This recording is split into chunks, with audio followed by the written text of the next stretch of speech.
Good evening, everyone. My name is Jamie Baker, and I am a certified public accountant and a certified financial planner and owner of Jamie Baker and Company, an accounting firm with over 35 years of combined service and experience in Davis and surrounding areas. I'm thrilled to introduce tonight's speaker, Dr. Lydia Wytris. Last week, Dr. Wytris gave us a great introduction to sleep, the common sleep disorders, and discussed several ways to improve your overall quality of sleep. Tonight, in part 2 of her series on sleep, Dr. Wytris takes an even deeper look at our sleep and sleep issues during the COVID-19 pandemic. Lydia Wytris, MD, is board certified in both neurology and sleep medicine. She is a graduate of the University of Cincinnati College of Medicine and completed her neurology training at the University of Massachusetts. She is fellowship trained in neurophysiology from the University of Washington in Seattle. She has been the medical director of the Sutter Sleep Disorder Center of Sacramento since 1992 and has a private practice limited to sleep medicine. She serves on the Sierra Sacramento Valley Medical Society delegation to the California Medical Association. She loves to sleep and hopes her enthusiasm for sleep is obvious to her audience. Thank you all for being here this evening. Enjoy the presentation, Sleep, Dreams, and COVID-19. And please join me in welcoming Dr. Lydia Wytris. And this particular area I thought would be of interest because we've been, as a society, have been through a remarkable 6 months. And with the stress that is going on, it is not a surprise that sleep might be affected. So 2 parts of this study, or this talk, is going to relate to some specific things that we know or we are learning about how COVID-19 affects sleep, but also how stress affects sleep, using this as an example. And as always, I hope you go home with some practical tips that help everyone sleep a little bit better. As I said, the lifestyle alterations have been unprecedented in the past 6 months. Whole countries are in lockdown. Economy is ground to a halt. Personal risk of infection is overwhelming. So it is no surprise that sleep has been a casualty as well.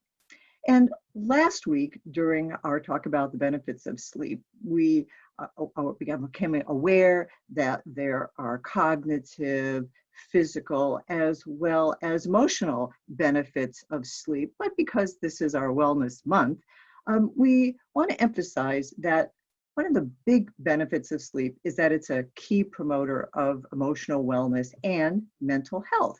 And it helps beat back stress, depression, and anxiety, which would be very relevant for today's talk.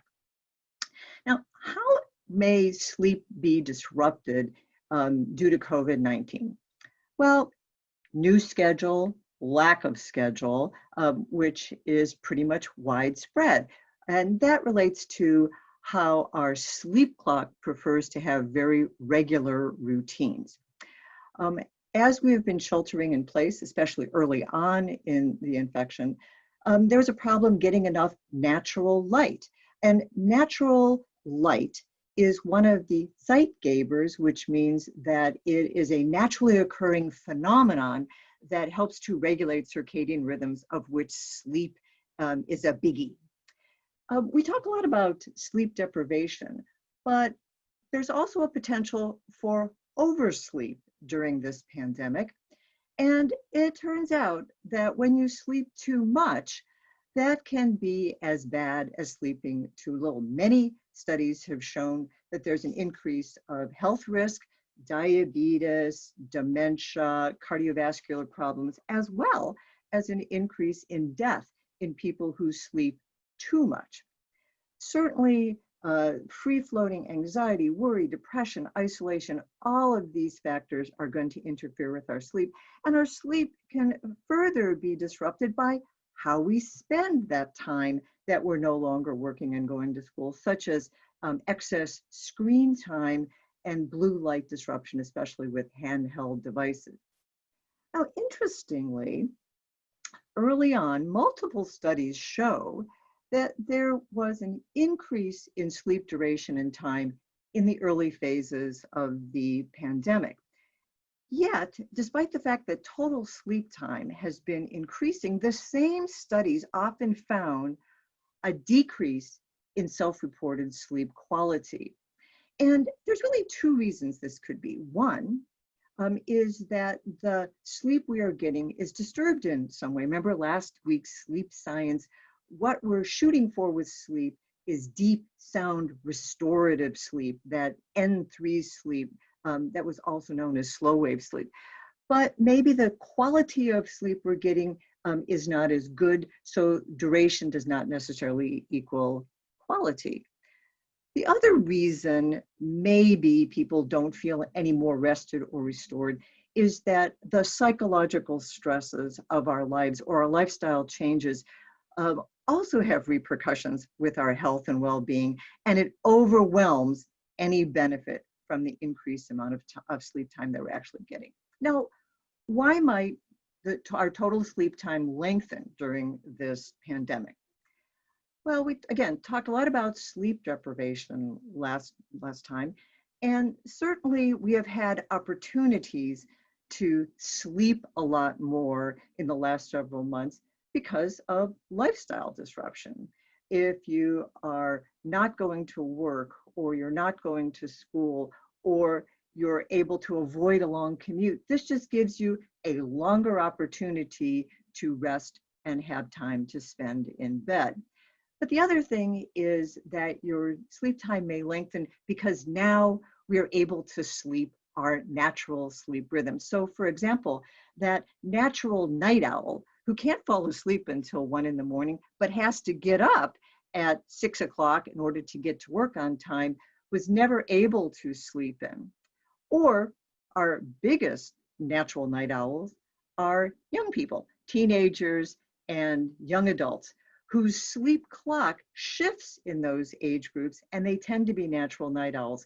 And I know you've heard about this whole big push to try and get school start times later, because just when kids need more sleep, they're going to school earlier and earlier, and that adds to this big problem with sleep deprivation. Certainly, the lay press has glommed on to this vivid dream, or the change in dreams that are occurring with the COVID pandemic. And indeed, when I gave an interview for NPR a few weeks ago, literally the only thing the interviewer wanted to talk about was her dreams or her coworkers' dreams, and to have me explain why this was happening. So we have these, COVID dream pandemic going on. And anecdotal evidence does suggest that individuals are remembering more of their dreams, and the dream content is more vivid and more negative during the pandemic. And if you were a Freudian or something like that, you may think that the reason for this is something called dream simulation therapy, which is that dreams provide a chance to work out future or current threatening scenarios. Though I should point out, like most of Freud's theories, this is not one of Freud's theories, this theory has never been confirmed by empirical work. Surveys show that about 1/3 of adult Americans are reporting increased dream recall during this pandemic, and young people are twice as likely to report this. Now, young people generally remember their dreams better, and there have been some suggestion that the young people have really been socked in this pandemic in terms of just major lifestyle changes that could potentially be disrupting sleep. But this is a sleep science course. I'm not a psychologist. I'm not a dream analyst. So why might there be physiological reasons why we have increased dream recall during this pandemic? Well, the first thing is that we now have a longer total sleep time. Our sleep time has advanced, which means that we have more opportunity to dream. As I talked about last week, sleep is not static, it's a dynamic process. You cycle in and out of various stages of sleep, completing a cycle in about 90 minutes. And at the end, you have your dream episode. And then a whole night of sleep is a series of these cycles. So because we have a longer opportunity to sleep, we are likely to have more REM sleep, so more dream opportunity. Secondly, it has to do with the timing of REM sleep. So all sleep is not created equal.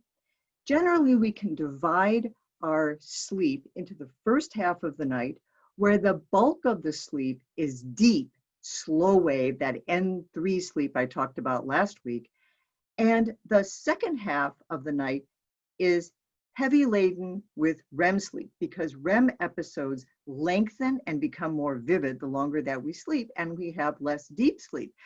So when we're a sleep deprived population, the sleep that gets chopped off is the sleep at the end of the night, which tends to be the REM sleep. So now that we're sleeping longer, sleeping into our dreams, we're likely to have more recall of our dreams. Also, stress results in sleep fragmentation. So you can think about yourself. When you've been stressed about something, it's a little bit hard for you to fall asleep. It's hard for you to stay asleep, a lot of little mini arousals. So sleep becomes fragmented. And why we remember dreams is because we either wake up during the dream or immediately after the dream. So if we're having a higher percentage of REM sleep, we're sleeping longer when REM occurs, and we're waking up more frequently, pretty much you're going to have increased dream recall. Now, the quality of dreams also can suggest something about your mental state. Again, this is a wellness month. There's a large body of research that shows that negatively toned dreams are associated with anxiety or depression. So these are dreams that are scored to represent a downer, something really threatening, low, down.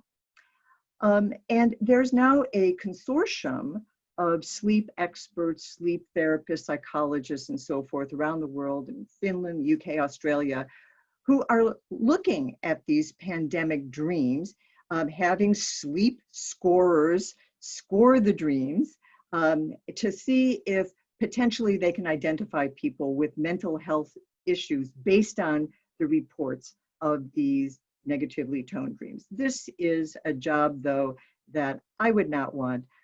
In all honesty, most dreams are pretty boring, and you have to really have a stick-with-itness to be able to score these kind of dreams. So something has hit the pop culture when it has a moniker. So you see words like coronavirus, or corona insomnia, and it's an epidemic. So basically, you're looking at two populations that may be at risk for this. The normal sleeper who may be going through a rough patch because of some significant situational stress, and also the effects of what this stress might have on somebody who is already an insomniac, the chronic or recurrent insomniacs. And again, last week we talked about a whole host of benefits from sleep that we feel are really important. So focusing on the short-term insomniac, these are otherwise good sleepers who are going through some short-term situational stress. And the most common reason people can't sleep is situational stress or anxiety, with the expectation that sleep will eventually return to normal, often with or without any kind of intervention. And again, by definition, insomnia means trouble falling asleep and or trouble staying asleep, with usually falling asleep more often seen at the beginning of your insomnia. You're sort of stress-related, can't relax my brain to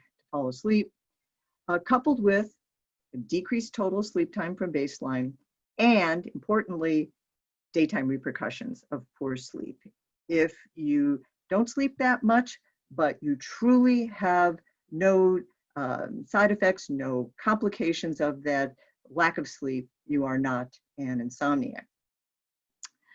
So why would the COVID pandemic be a particular sleep disruptor? Again, can't deny the situational stress and anxiety, especially early on, but we've had a lot of other severe societal stressors. So why are we talking about COVID, insomnia, pandemic dreams? Well, there are reasons that this disorder, this condition is different. Number one, the sheer number of people who are your potential insomniac population because of the global nature of this pandemic. Secondly, truly unprecedented changes in lifestyle, economics, and so forth that can dramatically impact your sleep routine and your sleep hygiene. And lastly, the problem with the end of the crisis being not clear-cut or discernible. Certainly with 9/11, that was a huge stress for America and for the world. But how our brains work is that if you have a stressful event which can impact your sleep or a lot of other emotional processing, with time, we become conditioned to that, and usually our well-being, our sleep sort of goes back to normal. But when you don't know when the stress is going to end, that you feel almost as if you're, in the ocean with the waves, and it keeps coming and going, but there doesn't ever seem to be an endpoint to it. Now, totally hot off the presses, again, looking at the stress and the mind-body connection and how it might relate to insomnia, is that we know that elevated stress hormones and cortisol levels, when they go up, they weaken our short-term memory because they impact the hippocampus, which is deep in the brain, and it's sort of the springboard for our memories where we shoot them up to the cortex. And it also interferes with long-term memory formation.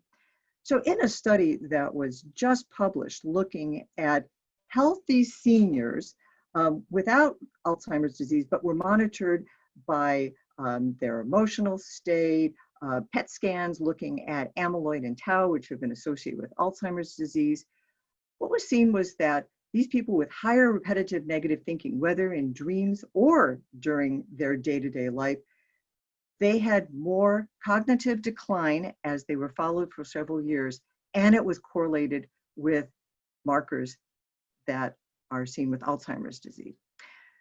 So we talk about this stress-insomnia connection, and we know that insomnia is commonly associated with stress, and it can lead to a whole host of other problems. But how may these two stress-induced conditions, do they share the same neural circuitry? And talk about hot off the presses. I mean, this is literally in the last week as I was looking at articles. And this is in a transgenic mouse model published out of Stanford, but really fascinating.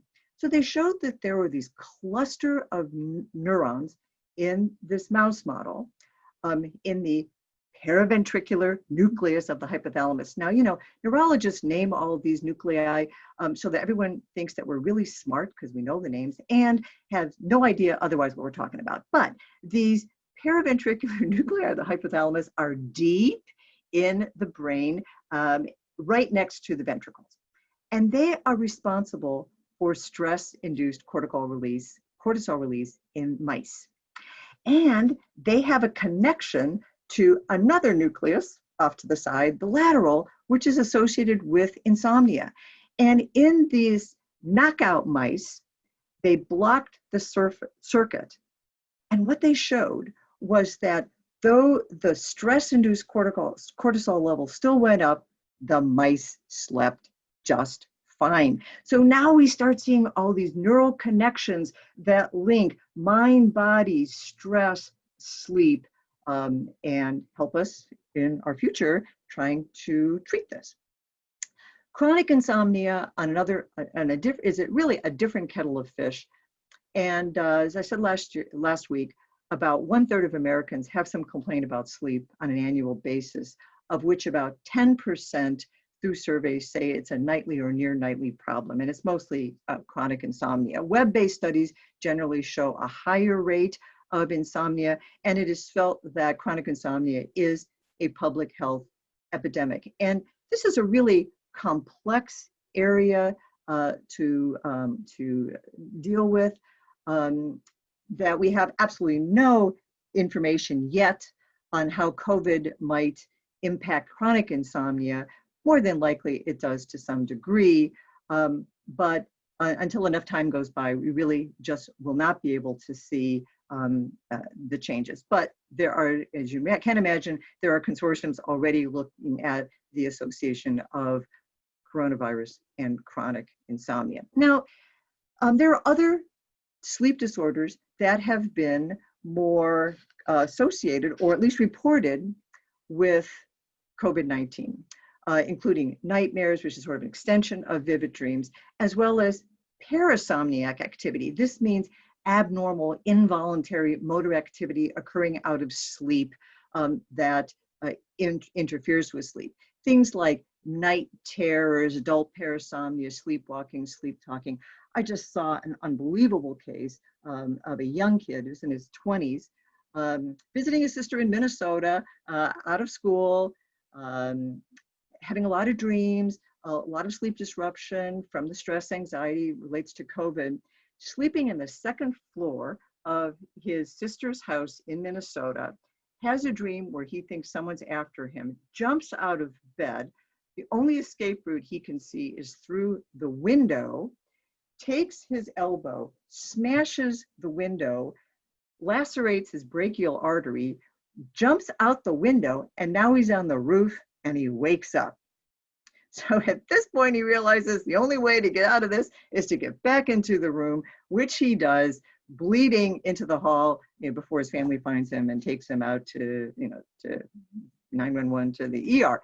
So there's a lot of these types of really abnormal sleep problems also being reported, but how frequently they are or how unique they are, we just don't know. Because one of the issues about COVID-19 is that are the sleeping problems that we're seeing, or any specific disorder, related to, from an insomnia standpoint, related to a specific invasion or injury in the brain, or just some kind of non-specific immune response gone awry? Because we have seen that, back in the 20s, after the last global influenza epidemic, several years later, there was a huge increase in something called encephalitis lethargica, which was sort of an insomnia / Parkinson's disorder that was seen because of damage to a specific part of the brain called the substantia nigra. Closer to our time, back in 2009, there was literally an epidemic of people developing narcolepsy. This is this sleep disorder, especially kids, and it was discovered to be due to an H1N1 flu vaccine, the Pandemrix, that luckily was not available in this country and damaged a deep part of the brain near the hypothalamus that is associated with narcolepsy. But as best we can tell from COVID-19, it seems like it's a non-specific problem, just the immune system gone awry. And in the only study I know of so far that's been reported of sort of neurological issues related to it, you can see it's a whole host of central nervous system, peripheral nervous system problems, sticky blood causing strokes, and of the few patients where the central nervous system or the CSF analysis was done, there was no evidence of active COVID virus. So we do feel it's probably a bystander phenomenon due to autoimmune dysfunction. Now, before we leave, as I said, I always like to have practical tips that we can take home with us that can relate to this particular problem with COVID, but sleep in general. And last week, we talked a lot about CBT-I, cognitive behavioral therapy for insomnia, which is felt to be the treatment of choice for dealing with all types of insomnia, at least the initial treatment of choice. And this is generally a combination of knowledge, keeping track of sleep, changing your expectations about sleep, as well as tools. So looking at recommendations related to COVID, one of the recommendations I think is great is designated worry time. And we have just been bombarded 24/7 with stress, and beyond just COVID, everything else going on in California. I sometimes feel we are in biblical times at this point. But to just allow yourself 15 or 20 minutes of designated worry time, not right before bed, but sometime in the maybe early evening as part of the bedtime routine or earlier, and then that's it. You're just not allowed to worry about that anymore, or if the concerns or worries start coming to you, just, nope, worried about that, cannot do this anymore. Abstaining from electronics at least 1 hour before bedtime. We talked about that last week, how especially the handheld devices tend to both activate our brains, hard time just shutting them down, as well as the potential to disrupt melatonin cycles, which are tightly linked to our sleep cycles, to try to get our sleep clock flipped into sleep mode. Regardless of what time your bedtime and rise time is now, you want it to be regular. Again, that helps strengthen the sleep clock when it knows what to shoot for. And then again, from what we saw last week, is that people who have very regular bed and rise times generally report higher morning and evening happiness. And that's what we're looking for. Don't forget, we need natural light exposure, not just fluorescent light or the lighting in our home, which tends to not be of sufficient luminosity or wavelength to really shut the sleep clock down, to flip it into wake mode. So we generally recommend some type of natural light exposure or bright lights by 8 a.m. Obviously, prioritizing exercise and socialization will help. What we do during the day directly impacts how we're going to sleep at night. And this can be a real challenge during a pandemic. And lastly, utilizing any type of relaxation techniques that will help relax us. It was great when we got that free Headspace subscription from being an SSVMS member. And I think that, I wouldn't necessarily say that alone, but that type of activity is really very helpful. Now, we don't talk about hypnotics as much, although in the short-term insomniac, that's probably the ideal situation to use hypnotics if needed. And actually, when you follow the insomnia progression, both drugs and psychological therapy like CBT-I are equally as effective. It just takes the CBT-I longer to get to the same point. So if somebody is really suffering, a short prescription of a hypnotic may be perfectly appropriate for them.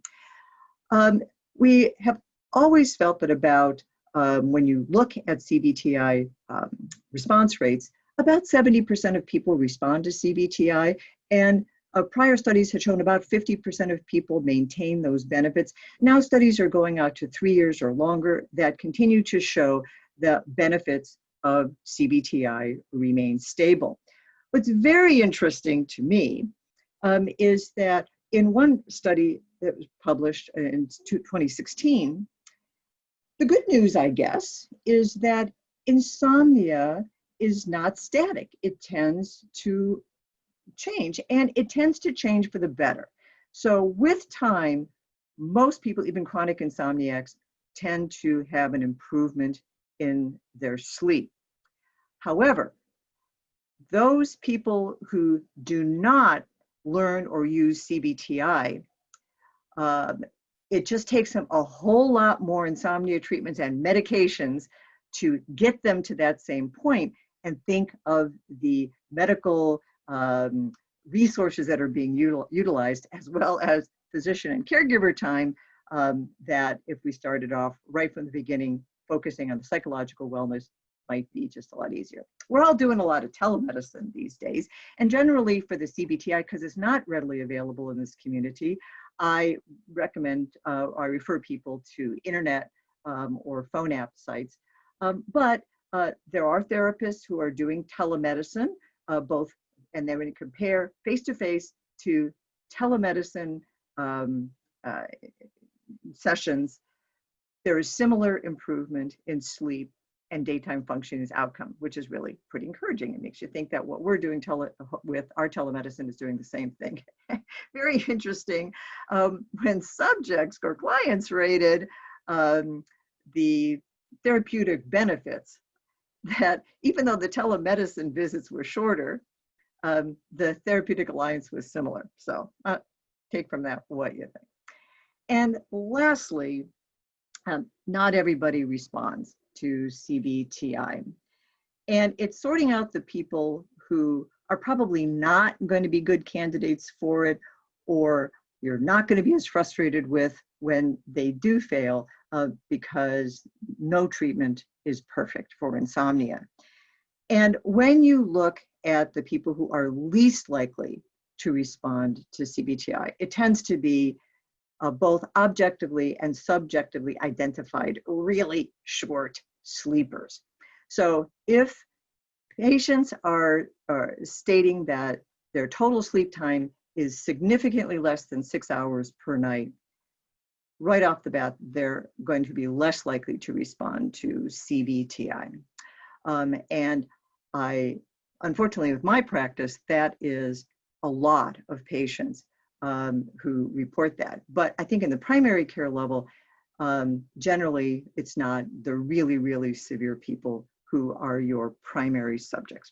So on that, I'm going to end and be happy to take any questions. Though I did want to say one last thing, is that my passion in medicine is really teaching, is once you start getting near your major, you have to decide what is your passion. Why are you continuing to treat? We have burnout. Why am I continuing to see patients? For me, it is so I can help my colleagues and to feel more comfortable with dealing with the whole area of sleep medicine, feel comfortable with treating patients, and knowledge is power. And I just leave you with a survey that was just done on a lot of primary care doctors. And the really encouraging thing I found was that most physicians, most primary care doctors do understand the importance of sleep in the context of medical care, medical conditions, and well-being. So in this group, 85% rated sleep as highly important as part of the therapeutic milieu to treat their patients. However, that comfort level of treating sleep problems really begins to drop off. So both diagnosing sleep problems, treating sleep problems are much less than 50%. So I think the more we have educational sessions like this, the more we learn, the more comfort we feel with that, really, the better off our patients will be, and the more comfortable we will feel in dealing with these issues. So thank you very much.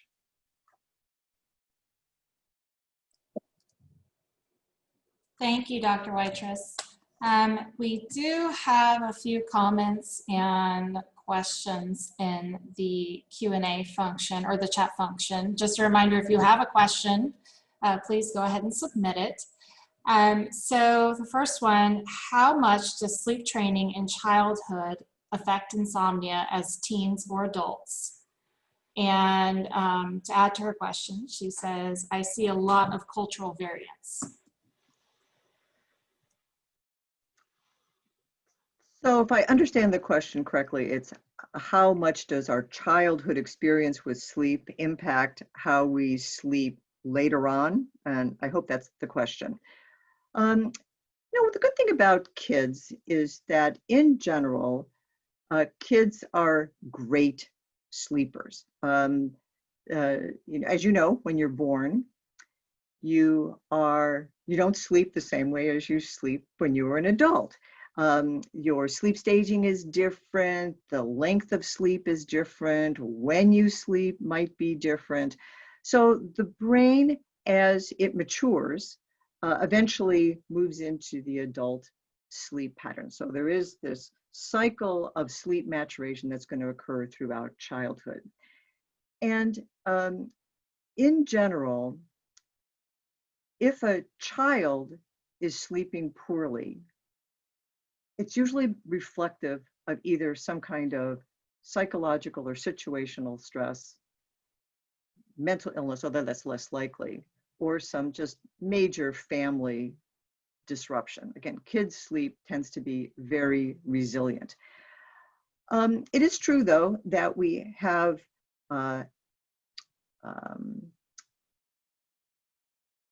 we reflect our parents. And sometimes what happens in the home is that our example of a parent or parents who are bad sleepers, we pick that up, and we do see children, or generally teenagers or young adults, who start telling you they've always had problems sleeping, and you really go back and you find that everybody in the house had problems sleeping, and nobody knew how to sleep, and there was other issues. And then, especially as you go into the teenage years, you have the additional problems of the timing of sleep, because your sleep clock shifts in the teenage years and 20s, where you become natural night owls. So kids are not just sleeping that way to annoy parents. They do it some way to annoy parents, but they really do have an underlying sleep clock that wants them to be a night owl. So if you have sleep disruption and clock problems, your sleep may really deteriorate. Great, thank you. We have a couple more questions. What about postmenopausal women and hormone replacement and sleep? Interesting that I got almost a similar question last week, so you wonder who's listening to my talk.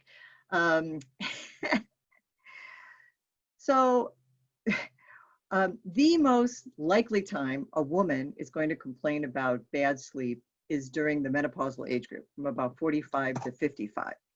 And that's due to a combination of the loss of the reproductive hormones, which can lead to vasomotor symptoms that statistically are more likely to occur at night. They occur during the day, but great, they also more likely occur at night, causing sleep disruption. But the other thing that we have learned is that the reproductive hormone, especially estrogen, has sleep promoting benefits. Where it binds in the hypothalamus is right next door or on top of the area of the sleep clock. And there have always been women who cruised right through menopause with barely a flash, but yet said, I still can't sleep. Why is that? In the old days, that means before the women's heart health studies, when almost all women were offered the opportunity of being placed on hormone replacement therapy indefinitely. In all honesty, we saw less sleeping problems. We thought it was great that they were taking this, and we kind of thought it was maybe due to this vasomotor symptom, but because they were also on the hormones, their sleep quality tended to improve. Now, there are other things that happen in the menopause, and I know we have activities that Lindsay wants us to get to, so I can't talk about all the other problems that happen in that age group, like an increase in recurrent depression and changes in body weight and type and other sleeping problems like sleep apnea and restless legs that are showing up, but just really focusing on the menopausal type things. So it is not uncommon that these days, that if women are really having a rough time with the vasomotor symptoms, that they might be placed on hormone replacement therapy, at least for some period of time. With my recommendation, of course, you just gradually wean off of it and essentially get through that phase of it. And I guess the good news is that once you finally get through menopause, your sleep recovers. It tends to go back to normal.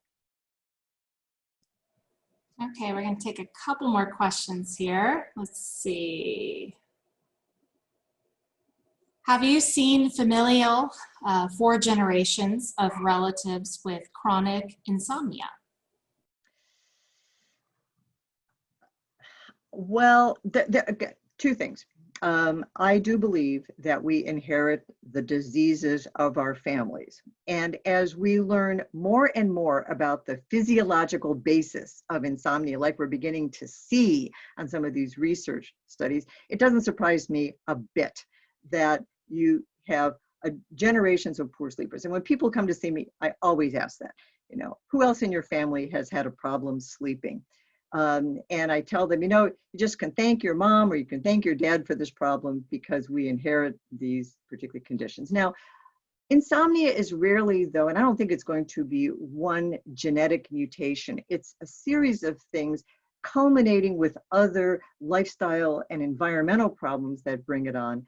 So it's never going to be, in most cases, just a quick fix by doing, tweak this, unless you're a mouse and it's this one area that you're going to, have the problem go away, except for very rare things. I mean, there's a thing I've never seen, barely believe it exists, fatal familial insomnia. I do believe it exists, but it exists in a really circumscribed genetic population, primarily out of Italy. And these are people who basically, die because they can't sleep. But yes, I do believe we inherit the diseases of our family. However, final caveat, because I just said it before, is we also pattern ourselves after our parents. And if our parents were stressed out, lousy sleepers who had no sleep hygiene, and did everything wrong, and we learned that from them, well, our sleep can be bad as well. Okay, time for one last question. I just saw it.